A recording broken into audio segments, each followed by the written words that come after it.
എല്ലാ മാന്യ സ്നേഹിതർക്കും സ്നേഹവന്ദനങ്ങൾ.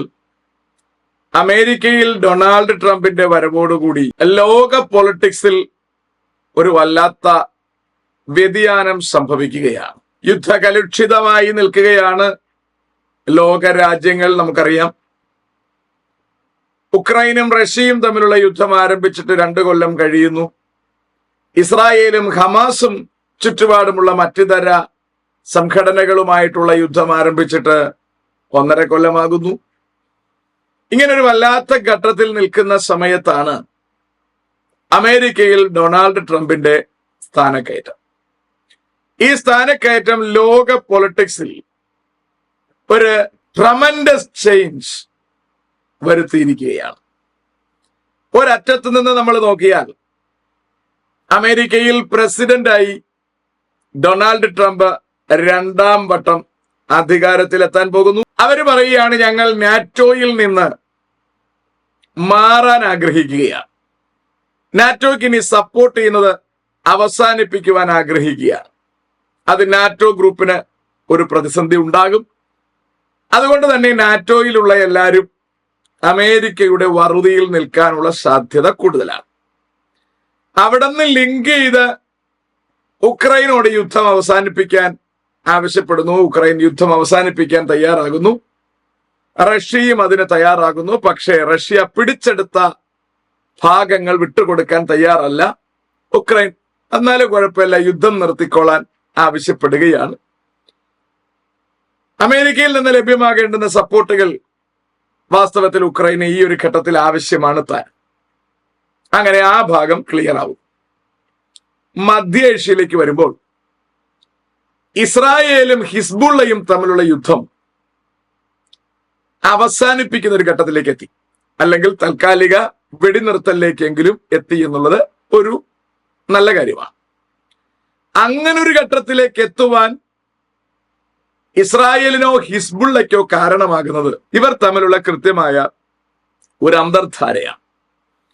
എന്ന് പറഞ്ഞാൽ, ഹിസ്ബുള്ളയ്ക്ക് തൽക്കാലം ഈ യുദ്ധം നിർത്തിയില്ലെങ്കിൽ അവന്റെ അവസാനം വരെ തീർക്കുന്ന ഒരു ഘട്ടത്തിലേക്ക് ഇസ്രായേൽ കൊണ്ടുപോകും.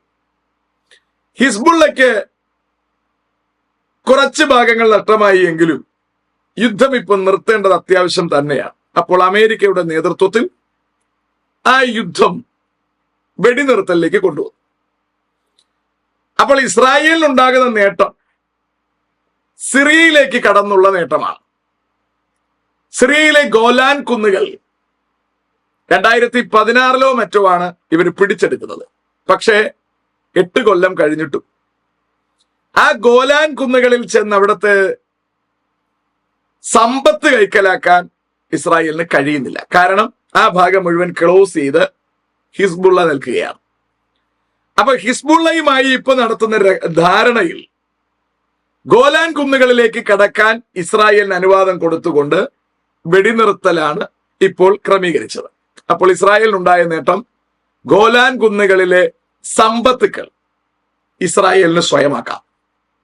അങ്ങനെ കഴിഞ്ഞ ദിവസങ്ങളിൽ ഇസ്രായേൽ സിറിയയിൽ 60 കിലോമീറ്ററിലധികം ഈ ഗോലാൻ കുന്നിന്റെ ചുറ്റുപാടുമുള്ള പ്രദേശങ്ങൾ കൈക്കലാക്കി എന്നാണ് അന്താരാഷ്ട്ര ന്യൂസുകൾ പുറത്തു വരുന്നത്. അപ്പോൾ ഗോലാൻ കുന്നുകൾ കൈക്കലാകുന്നതോടുകൂടി ഇസ്രായേലിന് ഇപ്പോൾ 1 കൊല്ലത്തിലധികമായി നടത്തിക്കൊണ്ടിരിക്കുന്ന യുദ്ധത്തിലെ നഷ്ടം നികത്താൻ കഴിയും.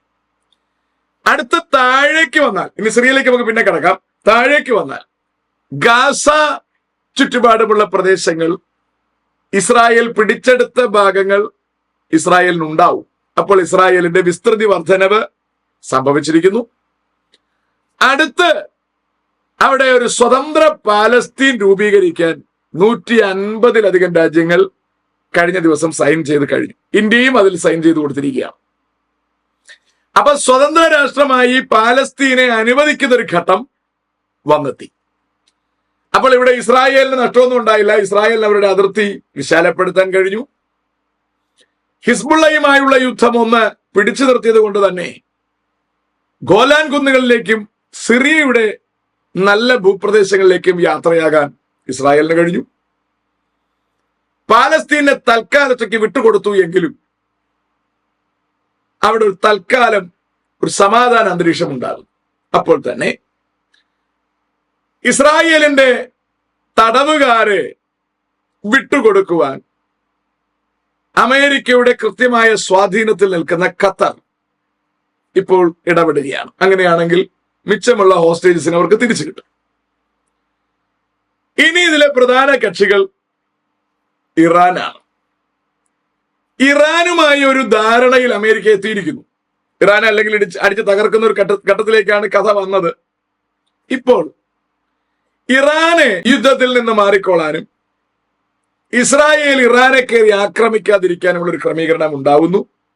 ഞാൻ നേരത്തെ പറഞ്ഞതുപോലെ സ്വതന്ത്ര പാലസ്തീൻ രൂപീകരണം വരുമ്പോൾ പാലസ്തീനെ അധികാരത്തിൽ പാലസ്തീനെ ഭരിക്കാനുള്ള അല്ലെങ്കിൽ നിയന്ത്രണാധികാരം ഇറാന് ലഭിക്കും. അപ്പോൾ ചുരുക്കി പറഞ്ഞാൽ ഈ ദേശങ്ങളിലെല്ലാം അവരവർക്കുള്ള കൊച്ചു കൊച്ചു സാധനങ്ങൾ പകുത്തു നൽകിക്കൊണ്ട് സിംഹാസനത്തിൽ എത്തുന്നതിന് മുമ്പ് തന്നെ ഡൊണാൾഡ് ട്രംപ് കാര്യങ്ങൾ ചെയ്യുകയാണ്. ഇനി ഇതിലെ പ്രധാനപ്പെട്ട മേഖലയാണ് സിറിയ.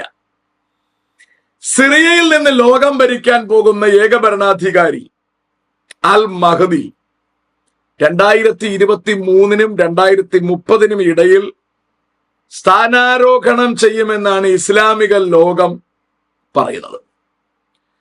ഏതായാലും അതിനുവേണ്ടിയുള്ള തയ്യാറെടുപ്പുകൾ വളരെ വർഷങ്ങൾക്ക് മുമ്പ് തന്നെ നടന്നു കഴിഞ്ഞു. അതാദ്യം അൽ ഖ്വയ്ദയുടെ ചുവട് പിടിച്ചാണ് വരുന്നത്. 2011 കൂടിയൊക്കെ അൽ ഖ്വയ്ദ അമേരിക്കയെ ആക്രമിക്കുന്നതോടെ അൽ ഖ്വയ്ദയുടെ കാര്യത്തിൽ ഒരു തീരുമാനമായി. അവരുടെ നേതാവ് ഒസാമ ബിൻ ലാദനെ കൊല്ലുകയും ചെയ്തു. അക്കാലഘട്ടത്തിൽ ഗോലാൻ കുന്നുകളിൽ ജനിച്ചു വളർന്ന് ഇസ്ലാമിക ഫിലോസഫി തലയിൽ കയറിയ മുഹമ്മദ് ജൊലാനി, അയാളുടെ പേര് വേറെ എന്നൊക്കെ പറയുന്നത് എനിക്കറിയില്ല, അയാൾക്ക് വേണ്ടി അമേരിക്ക $10 മില്യൺ ഒക്കെയാണ് അയാളുടെ തലയ്ക്ക് വേണ്ടി പറഞ്ഞിരിക്കുന്നത്. ഇപ്പോൾ അയാളുടെ നേതൃത്വത്തിൽ സിറിയ പിടിച്ചെടുക്കുന്ന ഒരു ഘട്ടത്തിലേക്ക് പോവുകയാണ്. ശ്രദ്ധിക്കണം, സിറിയ ഭരിച്ചുകൊണ്ടിരിക്കുന്നത് ബാഷർ അൽ അസാദാണ്. അസാദിനെ മറിക്കാൻ വേണ്ടി 2000 ആദ്യ ഭാഗങ്ങളിൽ ആരംഭിച്ചതാണ് അൽ ഖ്വയ്ദ. പിന്നെ അൽ ഖ്വയ്ദ നശിക്കുന്ന ഒരു ഘട്ടത്തിലേക്ക് വരുമ്പോൾ ജൊലാനി പതിയെ രൂപം മാറി ഇസ്ലാമിക് സ്റ്റേറ്റ് ആയി.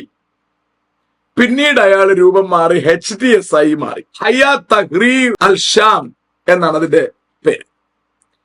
അങ്ങനെ ഹയ്യാ തഹ്രീർ അൽ ഷാമിന്റെ നേതാവായി ജൊലാനി വരികയും ഈ സിറിയയെ പിടിച്ചടക്കാനുള്ള ശ്രമം നടത്തിക്കൊണ്ടിരിക്കുകയും ചെയ്തു. പക്ഷേ സിറിയയെ സപ്പോർട്ട് ചെയ്തിരുന്നത്, അസാദിന്റെ ഭരണത്തെ സപ്പോർട്ട് ചെയ്തിരുന്നത് ഈ ഇറാനും റഷ്യയുമാണ്.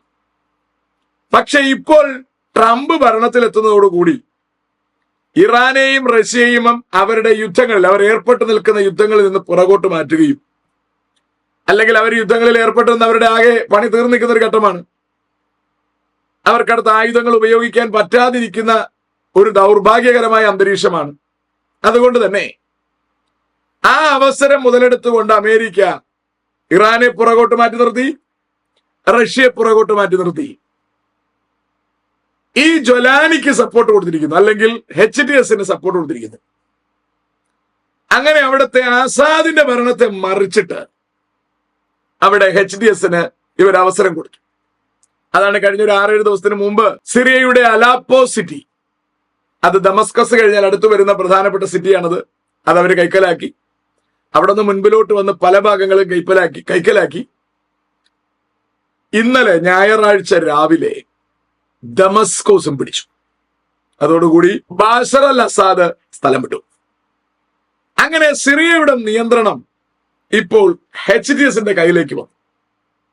HTS പറയുന്നത് അവിടെ നിന്ന് പണ്ട് നാട് വിട്ടുപോയ ക്രൈസ്തവരടക്കമുള്ളവരെ മടക്കിക്കൊണ്ടുവരുമെന്നും സിറിയ ഒരു ജനാധിപത്യ രാജ്യമാക്കി നിലനിർത്തുമെന്നും ഇസ്ലാമിക തീവ്രവാദത്തിൽ നിന്ന് മോചിപ്പിക്കുമെന്നും ഒക്കെയാണ് അവരുടെ വാദം. എങ്ങനെ പോകുമെന്ന് നമുക്കൊരു മാസത്തിനകത്തറിയാം. കാരണം ജൊലാനിയുടെ ബാക്ക്ഗ്രൗണ്ട് ഹിസ്റ്ററി എന്ന് പറയുന്നത് ഇസ്ലാമിക് സ്റ്റേറ്റും അൽ ഖ്വയ്ദയുമാണ്.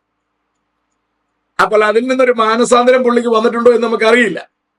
വന്നിട്ടില്ലെങ്കിൽ സിറിയയുടെ കാര്യം പ്രതിസന്ധിയിലാകും. ഏതായാലും അങ്ങനെ ഒരു വ്യത്യാസം അവിടെ ഉണ്ട് എന്നാണ് മനസ്സിലാക്കുന്നത്. അമേരിക്കയുടെ ഒരു ഡയറക്റ്റ് നിയന്ത്രണത്തിലേക്ക് ഈ രാഷ്ട്രവും വന്നെത്തുകയാണ്. ചുരുക്കി പറഞ്ഞാൽ എല്ലാ രാഷ്ട്രങ്ങളെയും ഒരു സമാധാന അന്തരീക്ഷത്തിലേക്ക് ഇപ്പോൾ കൊണ്ടുവന്നിരിക്കുന്നു. പക്ഷെ എല്ലാ രാജ്യങ്ങളുടെയും ഒരു പ്രശ്നം, എല്ലാവരും ഇപ്പോൾ അസുരക്ഷിതത്വത്തിലാണ്. അപ്പോൾ ട്രംപ് കയറിയ ഉടൻ എല്ലാവർക്കും ആവശ്യമായി വരിക സ്വന്തം ശേഷി വർദ്ധിപ്പിക്കുക. അത് വേണ്ടി വരുമ്പോൾ എല്ലാവരും ഓട്ടോമാറ്റിക് ആയിട്ട് അമേരിക്കയുടെ പടിവാതിൽക്കൽ ക്യൂ നിൽക്കും. എന്തോന്നിന്? ആയുധം മേടിക്കാൻ. അങ്ങനെ ട്രംപിന്റെ ഭരണം ആരംഭിക്കുന്നതോടുകൂടി അവർ കാലങ്ങളായി ഉണ്ടാക്കി വച്ചിരിക്കുന്ന യുദ്ധോപകരണങ്ങൾ വിൽക്കുവാനും അതിനെ സമ്പത്താക്കി കൺവേർട്ട് ചെയ്യാനും അവർക്ക് കഴിയും. ഇത് അമേരിക്കയ്ക്കും ഇസ്രായേലിനും ഒരു നേട്ടമാണ്. പക്ഷെ ഇതിലെ കോട്ടം എന്താണെന്ന് ചോദിച്ചാൽ, നമുക്കറിയാം ഇപ്പൊ നമ്മൾ കണ്ട ഈ യുദ്ധങ്ങളെല്ലാം വളരെ സ്ട്രോങ് ആയിട്ടുള്ള യുദ്ധങ്ങളായിരുന്നു. എന്ന് പറഞ്ഞാൽ രാഷ്ട്രങ്ങൾക്ക് ഒരുപാട് ജീവൻ കൊടുക്കേണ്ടി വന്ന, ഒരുപാട് നാശനഷ്ടങ്ങൾക്ക് സാക്ഷ്യം വഹിക്കേണ്ടി വന്ന ഒരു യുദ്ധമാണ്. അടുത്ത റൗണ്ട് അമേരിക്ക ഉണ്ടാക്കി വച്ചിരിക്കുന്ന ഈ ബോംബുകൾ കൂടി, യുദ്ധോപകരണങ്ങൾ കൂടി അമേരിക്ക വിറ്റ് കാശാക്കുകയാണ്. അവനത് കാശായി കിട്ടുമ്പോൾ തന്നെ ഈ യുദ്ധോപകരണങ്ങൾ സിറിയയിലായാലും തുർക്കിയിലായാലും ലബനനിലായാലും പാലസ്തീനിലായാലും ഇറാനിലായാലും റഷ്യയിലായാലും ഉക്രൈനിലായാലും നാറ്റോയുടെ എല്ലാ രാജ്യങ്ങളിലായാലും ഇവകൾ വന്നിറങ്ങുന്നത് അടുത്ത ലോകം നശിപ്പിക്കാനുള്ള ഒരു സ്ഫോടന ശക്തിയായിട്ടാണ്. ഇത് ഒരു വലിയ അപകടത്തിലേക്ക് ലോകത്തെ കൊണ്ടെത്തിക്കും. അപ്പോൾ ലോകം അതിന്റെ നാശത്തിലേക്ക് അടുത്തുകൊണ്ടിരിക്കുന്നു എന്നുള്ള സത്യാവസ്ഥ ഇതിനകത്തു നിന്ന് നമ്മൾ ഗ്രഹിക്കണം. അപ്പോൾ ട്രംപിന്റെ ഇപ്പോഴത്തെ വരവ് ലോകരാഷ്ട്രങ്ങളുടെ സൈനിക ശേഷി അല്ലെങ്കിൽ ആയുധശേഷി വർദ്ധിപ്പിക്കാനാണെങ്കിൽ ഈ വർധനവ് അനധിവിദൂര ഭാവിയിൽ ഒരു വലിയ തകർച്ചയ്ക്ക് കാരണമാകുമെന്നതിന് യാതൊരു സംശയവും വേണ്ട. നിങ്ങൾ തിരിച്ചറിയണം, ഇതിന്റെ എല്ലാം കാതൽ ആൾക്കാര് ഇസ്ലാമാണ്. സിറിയ ഒരു ക്രൈസ്തവ രാഷ്ട്രമായിരുന്നതാണ്. തുർക്കി ഒരു ക്രൈസ്തവ രാഷ്ട്രമായിരുന്നതാണ്. ലബനൻ അങ്ങനെ തന്നെ, ഇസ്രായേൽ അങ്ങനെ തന്നെ, താഴേക്ക് മാറിയാൽ ഈജിപ്റ്റ്, ആഫ്രിക്കൻ ഭൂഖണ്ഡങ്ങളിൽ ഏറെക്കുറയുള്ള എല്ലാ ഭാഗങ്ങളും അങ്ങനെ തന്നെ, ഇറാൻ അങ്ങനെ തന്നെ. ഈ എല്ലാ ഭാഗങ്ങളെയും ഈ 6-ാം നൂറ്റാണ്ടിന്റെ ലൂസിഫറിന്റെ ഉപദേശം എത്രത്തോളം ബാധിച്ചുവോ ആ ക്യാൻസർ ഇന്ന് ലോക സമാധാനത്തെ തന്നെ ഇല്ലാതാക്കുകയാണ്. സമാധാനം സമാധാനം എന്ന് പറഞ്ഞ് അവർ ഈ ലോകത്തെ നശിപ്പിച്ചുകൊണ്ടിരിക്കുകയാണ്. ട്രംപിന്റെ ഈ വരവ് ഈ കാട്ടുകഴുതയുടെ തലമുറകൾക്ക് ഊർജം വർദ്ധിപ്പിക്കുകയും താമസിയാതെ ലോകരാഷ്ട്രങ്ങളുടെ നാശത്തിലേക്ക് കൊണ്ടെത്തിക്കുകയും ചെയ്യുമെന്നതിന് സംശയം വേണ്ട. അതുകൊണ്ട് ദൈവജനം തിരിച്ചറിയേണ്ടത്, തിരുവെഴുത്തിൽ പറഞ്ഞിരിക്കുന്ന പ്രകാരമുള്ള ഒരു ലോക മഹായുദ്ധത്തിലേക്ക് സംവിധാനങ്ങൾ നീങ്ങുകയാണ്. ഇക്കാര്യങ്ങൾ കൃത്യമായി ബോധ്യപ്പെടുത്തിയിരിക്കുന്ന തിരുവെഴുത്തുകളെ, വിശുദ്ധ വേദപുസ്തകത്തെ വായിച്ചു മനസ്സിലാക്കി നിത്യതയ്ക്കൊരുങ്ങുക. ദൈവം നമ്മെല്ലാവരെയും അനുഗ്രഹിക്കുമാറാകട്ടെ.